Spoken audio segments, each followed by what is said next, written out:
ஐலி பார்த்திங்கன்னா பொன்னியை காப்பாற்றுற இன்வெஸ்டிகேஷனில் இறங்கிடுறாங்க. நேராக அவங்க போயிருந்த அந்த பார்ட்டியான ரெசார்ட்டில் போயிட்டு செக் பண்ணுறாங்க. அந்த இடத்துல மார்க்கிங்கெல்லாம் பண்ணி வச்சுருக்காங்க. அப்போ கரெக்டாக வந்துட்டு அங்கே கேமரா இருக்கிறத நோட் பண்ணுறாங்க ஐலி. அப்புறம் கேமரா ஃபுட்டேஜை வாங்குறாங்க. பார்த்தா அதில் வேற ஒருத்தர் வந்துட்டு இவரை வந்து அடிச்சு இது பண்ணிகிட்ருக்காங்க. அதை வந்துட்டு நோட் பண்ணிடுறாங்க. அப்புறம் அதோட இதுவும் வாங்கிக்கிட்டு அந்த வீடியோவில் அடித்தவன் யார் அவன் சொல்லிட்டு தேடி பிடிக்கிறாங்க. அவனை வந்துட்டு சிவாவும் ஐலியுமா சேர்ந்து பிடிச்சிக்கிட்டு வீட்டுக்கு வராங்க. அதுக்குள்ளே பொன்னியை வந்துட்டு அரெஸ்ட் பண்ணிடுறாங்க மோனிகா மூலமாக.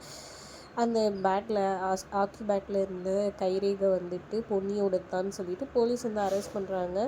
இது எல்லாத்தையும் வந்துட்டு லைவாக வந்துட்டு நியூஸ் சேனலில் போடுங்கன்னு மோனிகா வந்துட்டு ரிப்போர்ட்டர்ஸ் எல்லாரையும் கூட்டிகிட்டு வந்திருக்காங்க.